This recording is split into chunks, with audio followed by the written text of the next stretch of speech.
Hello, everybody, and welcome to another Spooktober episode of We Watch Shudder. My name is JD. Who's here with me? Big book nerd Bertha.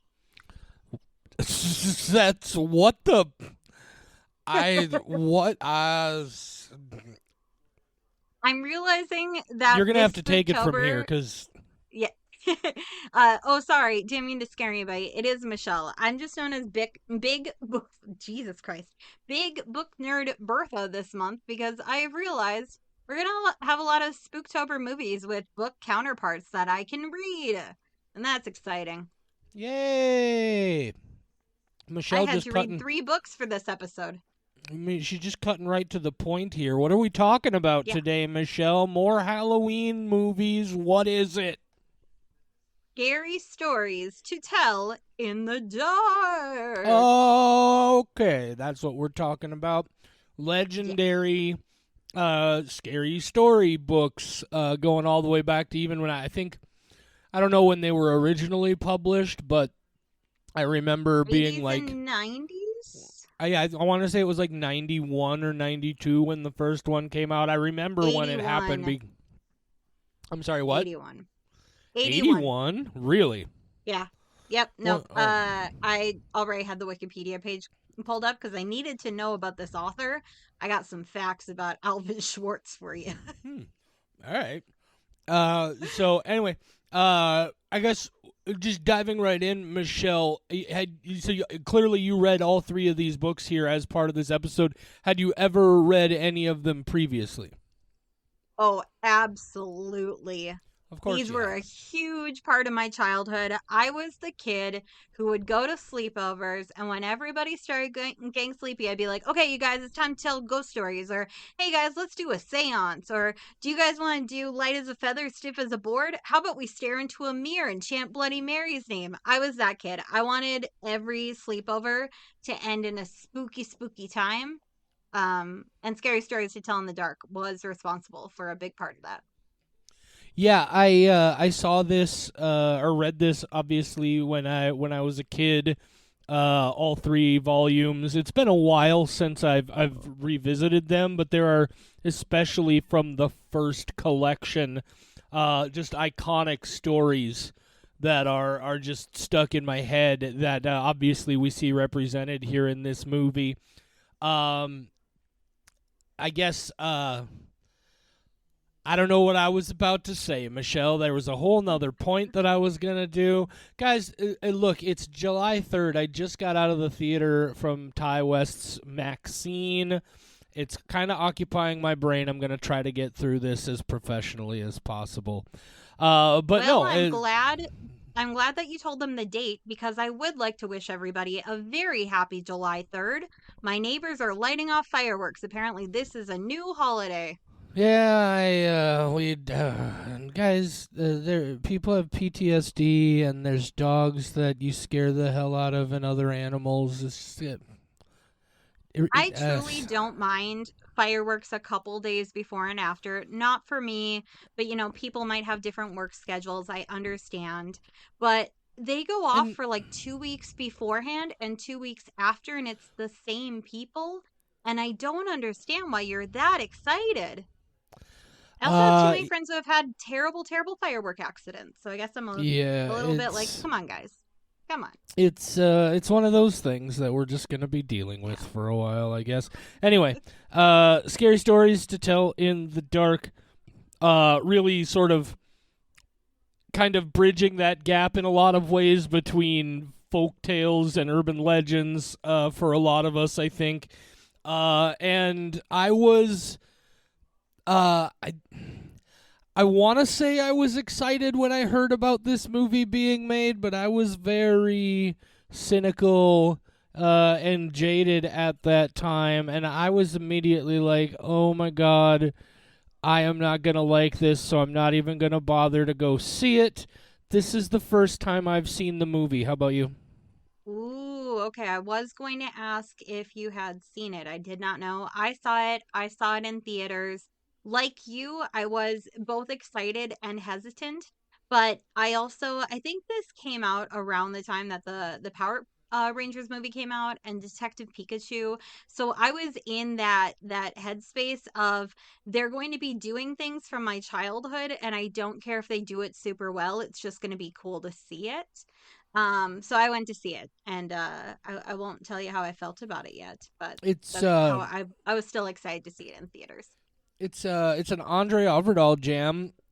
He's the guy who did Troll Hunter and some other things.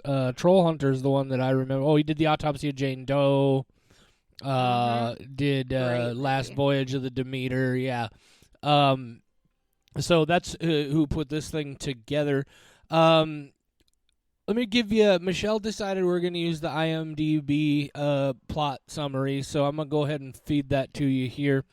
In 1968, the night of Halloween brings mayhem in a small town when a group of friends discover a notebook written by a mysterious girl that foretells terrifying events. Spooky. Scary stories to tell in the dark. Michelle, Yeah, do you have spoiler-free thoughts? I do have spoiler-free thoughts. Um, as an adult who grew up with these books, it was cool to see the story played out. I do think it has, even though it's PG-13 and not like it's not for adults, it's not really for children. This is like that teenage range where I think this is going to be the perfect amount of horror for that age range. As an adult, not like my cup of tea as far as scares go, but there are a lot of things that they did that were true to the book that I really liked. I thought the overall story of why these events were taking place was pretty cool. I There's one part in particular that I think is legitimately like fucking great.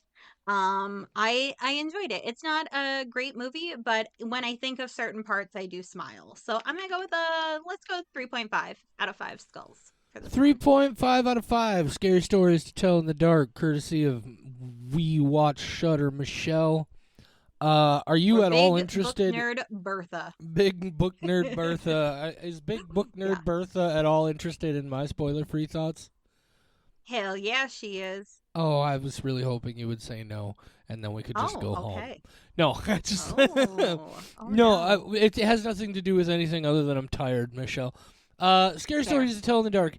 There are bits of there. I shouldn't say bits. That sounds small. There are parts of this that I enjoyed.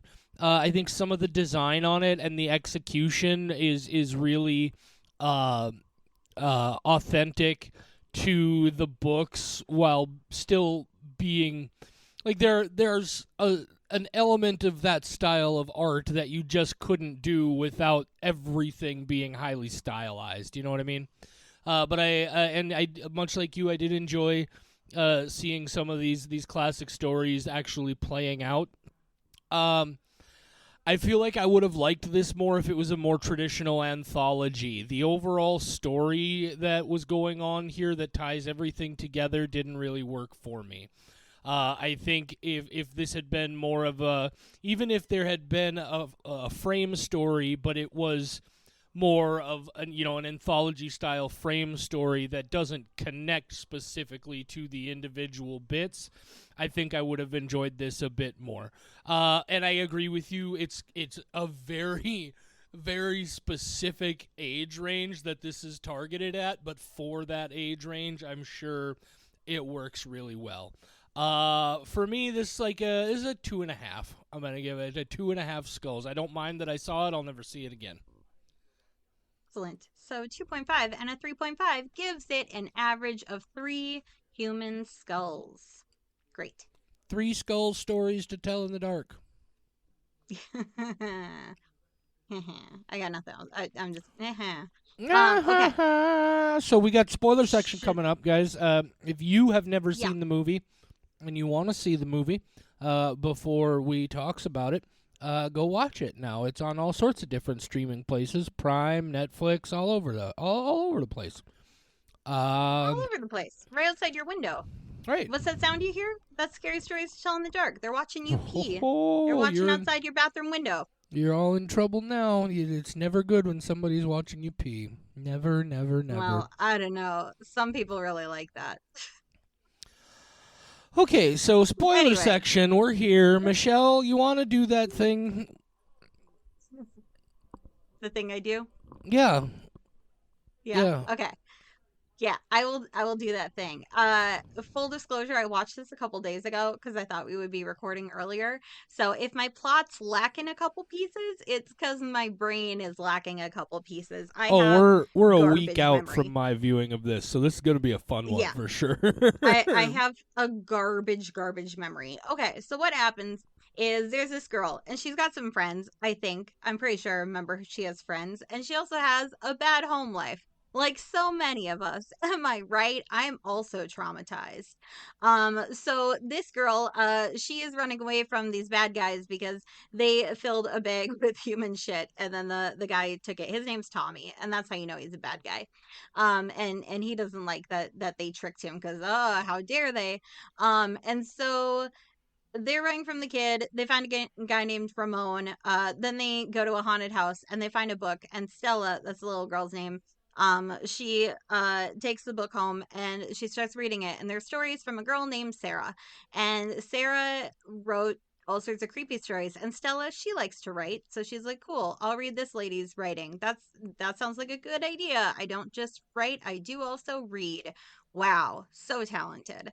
So then as she's reading the book, they realize that the things in the stories are happening in real time. Tommy, he got turned into a fucking scarecrow, and that was pretty rad. But then my favorite of her friends, he eats a big toe and gets died. And that's really upsetting. I think Augie died way too early in the film. And then her friend Chuck, he dies next in my favorite kill of the entire movie. And then some shenanigans happen. Stella goes back to the haunted house, and now she's also Sarah, and she's telling Sarah that she knows there's this whole conspiracy thing where Sarah knew that some company was polluting or something, if I remember correctly. And she tried telling people, and instead they locked her in the loony bin because she's a woman. She got that frenetic energy. Can't have that. So they locked her up. So now Stella is also Sarah, but she's telling Sarah, please don't kill me. I'm going to tell everybody your story. And then so Stella spares her, and then or Sarah spares Stella, and then Stella goes on to write the stories. And she also said that her friends are out there somewhere and she's going to find them, which sounds kind of like we're going to get a sequel, like more scary stories to tell in the dark. But that never happened. And it's just a very weird note to end on because this didn't seem like a movie that would need a sequel at all. Who knows? Maybe 10 years from now, we'll get Stella's story when she's in her 30s and she did hunt down her friends.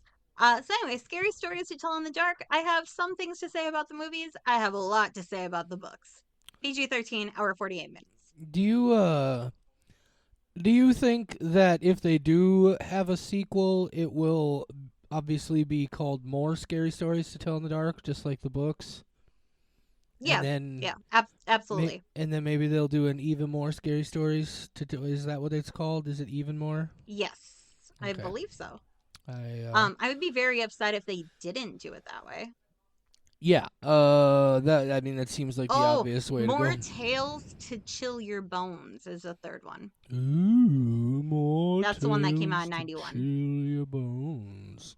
Anyway, Yeah. yeah, that's scary stories to tell in the dark. Um, you mentioned a couple of things there. This does have a couple of my favorite bits. The Harold the Scarecrow thing, is fantastic. Of course, Mm-hmm. they do the legendary red spot, which Oh, yeah. I mean, how could you not do Yeah. the red spot? One of the creepiest things. Because here's the thing, as I understand it, I mean, I don't know if it's spiders, but as I understand, like, there are insects that will do this to you. They will lay Yeah. eggs inside you, and that's whew, real gross and freaky. I thought that was really effectively handled. I really loved the bit in the scarecrow portion, where he's like walking, but he's like completely separated into two pieces. Yeah. Like there's nothing Oh. holding his top and bottom together. I thought that was really stuff. Even like in the red sequence, with the big scary lady whose name I can never remember, with the tiny tiny legs, who just lay on the giant head. I thought the execution of a lot of this was really really good, and I enjoyed those individual sequences. I was just so like I don't even remember the whole part about some company was like poisoning people or whatever. Like I didn't connect that. Like I probably was having a second screen or something. Just kind of detached. The overall story just didn't really connect with me in any way. And again, I feel like this would have played better for me if it had been more of like a creep show style anthology. I think that would have been the way I would have done it. But yeah, that being said, I thought it was really well executed. I'm curious why they set it in like the 60s, if that was just to be able to get in the racial elements against Ramon, maybe. But I guess also Guillermo del Toro at one point had a hand in the development of this, and I also find myself wondering if some of that isn't just artifacts left over from when he was working on it that may have tied more into certain things as we were going along here. But yeah, real solid here. You mentioned your favorite kill when you were talking about the movie there. What is your favorite kill? Quick side note before I answer that, Yeah, 1960s. I think most horror movies just have to be set in the past now because cell phones are such a problem. that's also a good Truthfully, point. because so much of this could have been them texting each other or calling them, and they didn't have that line of communication. Yeah, She walkie talkies their friend, and that helps the somewhat, but like the FaceTiming your friend is a completely different thing. the cell So phone I think problem more, is a yeah. big thing. Yeah. So my favorite death is the Red Room. Oh my God. Like I said, I went back and I reread the three stories. Some of it I did on audiobook because I had read these so many times. I don't remember the Red Room short story from any of the books. And now that we're doing the podcast, I'm like, fuck, I should have gone back and like really tracked down which one that was because I don't remember that at all. And the stories that they took were slightly changed here and there, which is fine, but that might be why like I was probably listening to it on audiobook, did not make the connection, and now I need to go back because all the other stories are from the books, so I have a feeling that one is, and that I just didn't clock it. But yeah, the Red Room is just so weird, of this slow lady, very happy slow lady, walking towards you until you go smush into her body. And now you're just gone, and she lets out a little giggle. That's so fucking weird, and it's my favorite death. She just squishes them. Yeah. So I like the Red Room. Which one's your favorite?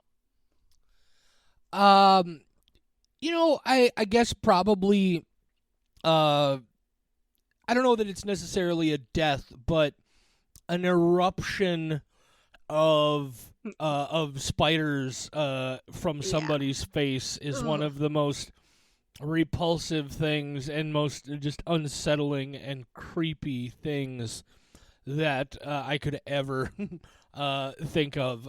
So I would probably, again, not really a death, but that was probably my favorite creepy moment Yep. in the whole Yep. thing.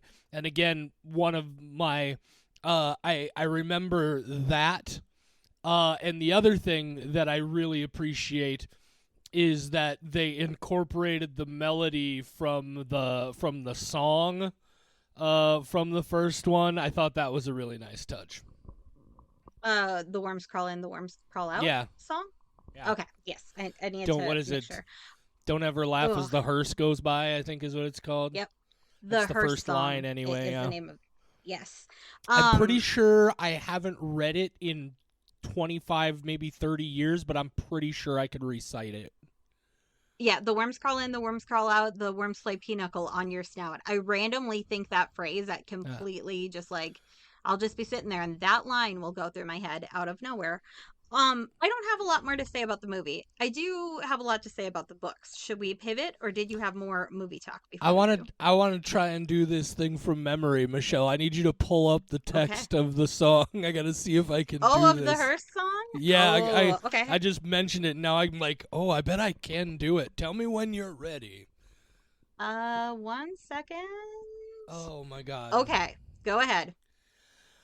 Don't ever laugh as the hearse goes by, for you may be the next to die. They wrap you in a big white sheet from your head down to your feet. They put you in a wooden box and cover you with dirt and rocks. Uh, the worms crawl in, the worms crawl out. They play Nope. pinochle. Oh, I missed a part. Hang on. Yep. They cover All you with goes dirt and well. rocks. Oh, all goes well for about a week, and then your coffin starts to leak. The worms crawl in, the worms crawl out. They play pinochle on your snout. A big green worm with rolling eyes crawls in your Nope. stomach. I missed. God damn it! Okay, I'm done. I'm not Yep. even gonna try anymore. Son of a You're so bitch. close though. I Do know. you only have 8 lines left. Do you want to know the one you skipped? What did I skip? They eat your eyes. Ah, yeah, they eat your eyes, they eat your nose, they eat the jelly between your toes. A big green worm with rolling eyes crawls in your stomach and out your eyes. And pus pours out like whipping cream. You spread it on a piece of bread, and that's what you eat when you are dead. You missed the line right before and pus pours out like whipping I cream. Your know, and stomach turns I a slimy green. yeah. That was very, Anyway, very close. You had a couple synonyms. I The only had one to. that I would clock as really wrong was they put you in a big black box, not necessarily a wooden box. How Oh, dare you not remember the casket material? I will, Michelle. I'll turn this car right around. I am I. impressed. I did not. I only remember the worms playing pinochle because I had no idea what pinochle was the But first I time I heard it. do also remember the melody. Do do do do Yeah, do do. yeah. It's a great. Anyway, yes, let's It's a great pivot. Talk song. about the books, Michelle. You went back and Woo! read through them. I did not. So please Okay. take it away. Um. The only comment I First have on the off, books is mhm. that shit is probably not great for the age range that read it. Go ahead. No, I completely agree. So is the Hearse song your favorite thing from the initial books, The Hearse or song would and there the be red something spot. else? The red spot And the red is spot. that just lives with me rent free in my nightmares Mm-hmm. forever. That's fair. So I wrote down my favorite ones. I'm not gonna rehash them for everybody, but these ones are the ones that really stuck with me and that I think about as an adult. And always forget that it came from a children's book because re-listening to this, oh man, there's some not good stories. The very first story that kicks you off into scary stories to tell in the dark is The Big Toe, which is in this movie, but actually makes sense in the movie as opposed to the book where it's just a boy walking along and picks a toe up and then brings it to his mom and says, "Hey, you should cook this." And she goes, "Oh, that sounds delicious." And then they eat it. And then that night, somebody comes up and they go, "Who has my big toe?" And it's one of many stories that ends with a jump scare where you're supposed to just jump at your friend and scream a lot because as much as the author Alvin Schwartz enjoyed writing stories, he clearly did not know how to end stories. So with all of them where he's like, I don't know how the fuck we are gonna get to the end of Me Tie Doty Walker, but we're just gonna have somebody scream a whole bunch. And that's the solution. The dogs say Me Tie Doty Walker. I don't know how to end Oh, this. That's fine.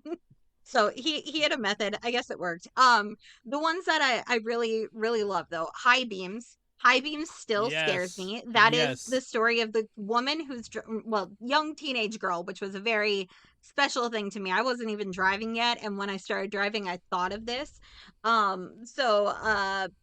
High beams is this young girl who's driving home and there's a car behind her that keeps putting on his lights and then turning them off again, and she gets home, they call the police, and the driver says, "Wait, no, you shouldn't be arresting me, arrest the man in her back seat," because every time that guy popped up, he would turn his high beams on, the guy would get back down, which is like such a silly premise, but I still check my back seat constantly for that Yes. reason. High Yes. beams stuck with me. The hook, such a dumb concept where I say kids, but like two teenagers are making out on makeout point and a guy from an Oh, asylum breaks out and he's got a hook hand that's and he that's classic American folklore, though. it's That's so classic, but it's ridiculous. yeah. I mean, it's a Girls, little hook on the ridiculous. door. I do like that concept though, because the idea of getting out of the car after driving for a while and finding a hook there means that in my mind there was a man with a hook hand who went to open the door and the car took off and he went what and got yeeted Ah, and yes. yoinked along with the car till his hand fell off and now he's just stuck someplace without his hook hand, I which is a mean, much better way. that's pretty fantastic. Yes. Oh man. The bed by the window. I also don't know if this one was just from Scary Stories to Tell in the Dark or if it's again one of those where it's just common short stories that have been told, but it's two guys in a hospital and one guy is by the window and every day he tells his roommate about all the miraculous things he's seeing outside and oh there's a parade and you're missing it and just painting all these great pictures. And so the other guy who can't see out the window decides that he's going to kill his roommate so he can have the window. That guy dies, he gets moved, and outside is just a brick wall. That's some That's such straight a up Twilight Twilight Zone. Zone shit. Yes, Yeah. yes, Oh, that's awesome. Yes. absolutely. Yes. Like I could hear do do do do do do do do at Yep. the end of that one. And then my all-time favorite one, and the one that truly traumatized me as a child, because I had a friend who is Native American, and they told me that this was based on a true story, but then they told me what a Wendigo actually is. But the Wendigo, man, fuck that story in particular. Wendigos are known in Anishinaabe culture. They are cannibalistic creatures, kind of deer-like. So this story doesn't really take the parts of the Wendigo that make it scary in, I'll say, real life, but like in cryptid lore. Uh, but the way that they tell this story, this Wendigo is fucking terrifying, and it's a guy who is in a tent during a blizzard with his friend Day. Oh, Desago, something like that. I think Desago, something. And they keep hearing the wind, and it keeps calling for the guy, and the guy finally leaps up and runs out of the tent, and he's screaming that his feet are burning because something has possessed him or grabbed a hold of him, and he's running so fast that his feet are burning. And later on, the guy who was in the tent with them comes across him, and they go, "Is it you?" And he takes his hat off his head, and all there is a pile of ash. That one scared the shit out of me as a child. I don't know why. I'm not going to be in a tent in the middle of winter. I'm never going to encounter that. But I don't know. Wind was such like a thing I always heard in my trailer home growing up. It sounded aggressive at all times, and I worked up this fear that I was going to hear my name in it sometimes. And so yeah, fuck real Wendigos and fuck the scary stories to tell in the dark version, which is probably cultural appropriation and not a good representation of the actual it's Wendigo, but scary as hell. it's actually a retelling of a novella called The Wendigo by Algernon Blackwood. Ah, okay. I did not know that. Yeah. I only know fuck I both only those know that Wendigos. because it's on the screen right in front of me. Oh, perfect. Yeah, the Wendigo is terrifying. Terrifying story.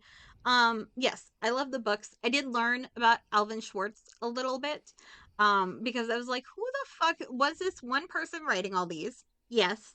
I thought maybe it was a compilation, but no, one guy came up with all of this, No, which is like this is oh, all taken from folklore and urban legends. They're oh his yes. yeah, they're his retellings of them, but Yes. he didn't write any of this. Like in the sense Some of of it some of it he okay. did. The big toe is probably original lore. It's more so like that. Yes, he did retell some stories. There are some things that are so fucking weird that I know that they're probably not scary stories. I know I've heard a lot of these in just general like campfire tales. So either way, this one guy put together these three books, but then you would think, wow, this is probably all this guy did was writing these three stories. No, he has so many books. And the names of these books, he wasn't even a horror writer. Like he wrote these horror books, but he did a lot of other things, including There's a Carrot in My Ear and other noodle tales. That Man in a Fur Coat and other bear stories. Tales of trickery from the land of spoof. I saw you in the bathtub, and other folk rhymes. Alvin, I have so many questions for you. Unfortunately, he died in 92, so I will never get answers. But this man, he had a lot of interest. What the fuck is a noodle tail? I'm gonna have to go read these other books now. Hickle Yeah. sniffers and other fearsome critters. Wait, what? Yeah, hickle sniffers and other fearsome Okay, critters. for a moment I thought you said tickle sniffers, and that sounded Well, weirdly pornographic, and I don't know. the one that sounds really pornographic, flapdoodle. Pure nonsense from American folklore. Okay. So yeah, Flapdoodle. he took this is how I know, like, he took a lot of folklore and he made these books because so many of them are from other folklore and other tales and other riddles and that kind of thing. But still, like, this was his specialty. And I have to go read his other books now. I can't die just knowing his scary stories work. I have to know the rest of it. But I also know his scary stories work. The original pieces were probably his doing because, man, there are some really, really bad ones that don't hold up. I highly recommend, if you're going to revisit them, do the audiobook because it is especially campy and made me physically cringe at parts because I'm like, why the fuck did that scare me as a child? Children are dumb. They are so dumb. Why did this story of, I don't know what. I'm trying to think of, like, Mitai Doty Walker, for example, would be a good one. Or like Slithery D. Alligators? Alligators. Just this man who goes to the river every night and then he starts taking his sons, and then the woman freaks out because my sons and my husband are becoming alligators, but nobody believes her. And then now they start seeing 3 alligators around. What? A man just became an alligator because he likes swimming at night. Yeah. What? Yeah. I mean, you Can never I know. can I become a can I become an owl because I like coughing up bones after I'm done digesting the rest of the animal? That's. Like, you can just do that? I didn't know you could do that, Michelle. Yeah, it's one of my talents. All right. I was just looking at Yeah. this list of other books by Alvin Schwartz, and the one that Yes. jumps to mind for me right away is Stories to Tell a Cat. I have 4 cats. I'm gonna read them to my cats and report back of what they think. How many skulls would you give this one, Samwise Gamgee? And he's just gonna look at me because he doesn't have a lot of thoughts going on. He's not gonna understand, but I'm gonna tell him to him anyway. Michelle, what do Oh, you man. what do you know about, and do you have any thoughts on the revised art controversy that happened with these books? Ooh, how did I not even talk about the art?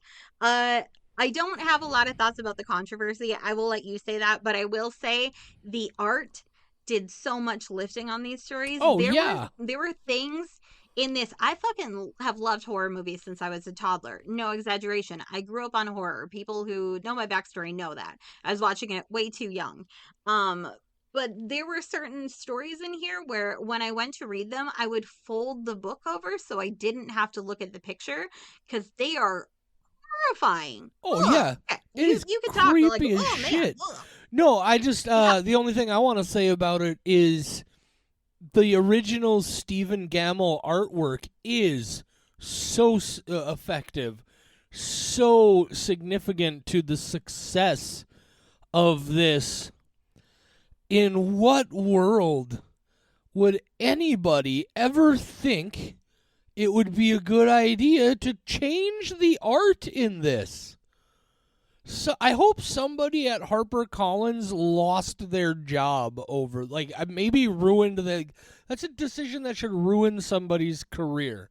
They printed it for one edition in 2011 and never again, because of course they didn't. People lost their minds. It's crazy to me that anybody at any point said, "Yeah, we're gonna make new art for these things." That's so wild. I was about to say, so they didn't just remove the art; they gave new art. Yeah. They had a new Oh, artist create entirely new art. That's even worse. I think if they had removed the artwork altogether because they're like, this is too spooky, that would already be a dumb decision.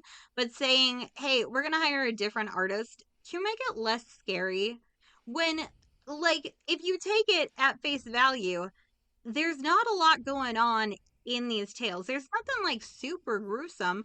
One of the ones that really fucked me up is beside kind of a stupid story, which is but one I like all the same. It's not like garbage like some of them, but it's the one where the guy gets turned into a horse every night and ridden around the countryside by a witch. Such a weird story. But the picture of that is just a horse, but the horse just looks horrifying. But like, Yep. it's just a horse. It's just it's because he's a little too scraggly, Mm-hmm.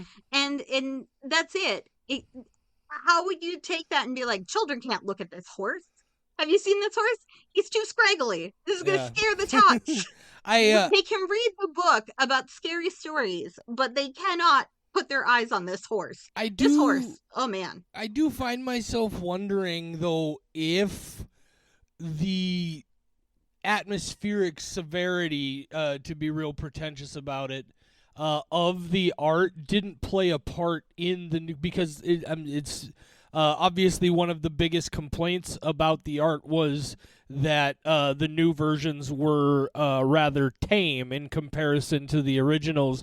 So it does make me wonder if maybe that's why they did it, is they were like, oh, maybe these are inappropriate for kids, and then everybody was like, no, we want to terrify our children with the Yeah. original art by Stephen Gamble for Scary Stories to Tell in the Dark. We were traumatized by the man's work. Our children will be traumatized by the man's work. And no disrespect to Brett Helquist, the guy who did Lemony Snicket's A Series of Unfortunate Events illustrations, who was the guy who made the new on this one. Get fucked. I was about to say, I really like his work in the Yeah, Lemony Snicket series, so now I want to go see it, right. but it's not going to replace the original. I No, might get wrecked. appreciate it as its own thing, but like, so they picked a good artist. That's cool. He probably did very good artwork, I but imagine he also got paid these handsomely as well. books, yeah, these books needed the original. I had to go pay homage, HOMAGE, Either that way, word, homage. Okay, homage, whichever. Homage. I had to go homage. play homage. It's my D Homage. and D. It's my It. D&D class. I'm a homage. Is that Ah. French? That's probably why. Man, those French people and their words. I had to go play homage to my copy of Scary Stories to Tell in the Dark because that was one I brought to every sleepover, and that thing is beaten up, but it's still like I just felt reminiscent and nostalgic holding it because I'm like, this shaped so much of who I am. I'm a very bubbly person, but I'm also a spooky bitch down in my heart. And I think that's because of these books. These books really kicked it off more than I think a lot of horror movies did. Horror movies were whatever. These books are traumatic. Yeah, and I think one of the best ways to illustrate how significant these books were to a couple of generations is that I don't know if it's like factually confirmed, but I know at one time it was like common knowledge, quote unquote, that the Scary Stories to Tell in the Dark books were the most commonly stolen books from like school libraries and public libraries, to the point where I remember for a period of time in one of the schools I went to, you could not check them out from the library. You had to go up to the counter while you were there. They would give it to you, and you had to take it back before you left because Oh they my just God. kept being stolen. That's great. Yeah, I think that speaks volumes for these 3 volumes. Oh, I see what I did there. It's pretty Nah. great. Yeah. But yeah, I was just excited that we got to have a little bit more of a book discussion because absolutely. these books, oh, so good. I You mean, they're know, really good. Some of it's really dumb, but I should go it back had an and, impact. and flip through those once just for nostalgia's sake. Yes. On YouTube, there is 3.5 hours, which is all 3 books read by a very campy gentleman with like the silliest song backgrounds and the parts where so many of the stories end with screaming. He's just so like ridiculous about it, and it's Ah! yeah. But he's like so funny, and I know he gave it his all and was deliberately absurd. And does it So if you're also gonna go show back the and re-listen artwork? to him, well, no. Oh, Of yeah, course. actually it does. Yes, Does it YouTube really? does. Yes, yeah. Wow, I'm Each surprised story he hasn't just been has the artwork and nothing sued for else. that. Well, the guy's been dead since '92. The internet was not around, Yeah, well, let alone YouTube. Michelle, what makes you think that anybody, like the vast majority of people who have books published, don't own those books anymore? No, I know. I just meant Alvin Schwartz personally did not Right. give a fuck. What I'm saying Um, is HarperCollins probably really does, and it's anyway. It doesn't matter. Do you have anything else to say about this film, Michelle? I don't. I think we've said it all. I have nothing more to say about the film. I do have to say, if you have a child and they haven't read these books, and you want to guarantee that they will need therapy when they are an adult, I definitely recommend Scary Stories to Tell in the Dark, More Scary Stories to Tell in the Dark, and Scary Stories 3, More Right. Tales to Chill Your Bones. But here's what you do: you get them, and you don't just give it to them. You don't tell them anything. You just like leave it laying around someday, or like in a pile of things, and just You let just them unlocked a memory. find it and experience it. That would be that's the all way to do it. The girl Bibles that I got explaining my period, that just showed up on my pillow one day. Let's talk about puberty. I still have some of those books. Oh my and I god. remember they just showed up on my pillow. Never had the talk with my mom ever. Have not talked to either of my parents about sex ever. Thank God. Never planning on doing it. I'm married. As far as my dad knows, I'm a virgin. And I don't what genitals? No idea what those are. So never gonna talk about it. But yeah, that's how you do it when you're in a weird Midwestern household. Don't talk about sex. Just leave a book and hope they figure it out. Better yet, a book with Bible quotes in it so that they can turn to the Lord about how to be sad about their cramps. And they can learn that it's their fault that they're having cramps because Eve fucked up. I still have so many of those books. I knew Anyway, we would get to that's the all I have to therapy say. portion sooner or later. We Yeah, always you'd think do. it would get there, but yeah. Oh, Awesome. unlocked a memory. All right. Well, as we sit here, not as they listen, but as we sit here, we got another one of these we got to knock out tonight. So, guys, obviously, That's what thank she you. said. Oh, fuck off. Thank you for continuing to follow us all months of October long. We got a new episode coming every day. What's the next one? Curse of Bridge Hollow. The Curse of Bridge Hollow. Tune in tomorrow, Yeah. guys. Say goodnight, Michelle. Good night, Michelle. From Spooky Big Book Bertha Nerd. What the fuck? Anyway, good night. For more horror content, visit WeWatchShutter.com, where you'll find our world-famous, patent-pending Ghoul blog and Squelch files, as well as a schedule of upcoming episodes. Find us on social media at WeWatchShutter on Facebook, Instagram, TikTok, and I guess Twitter if you're still doing that for whatever reason. You can email us. mail@WeWatchShutter.com is the address. mail@WeWatchShutter.com. You can even call and leave us a voicemail, 701-566-9510. No, really. 701-566-9510. Give it a shot. See what happens. We Watch Shutter is a production of Rat Factory Media.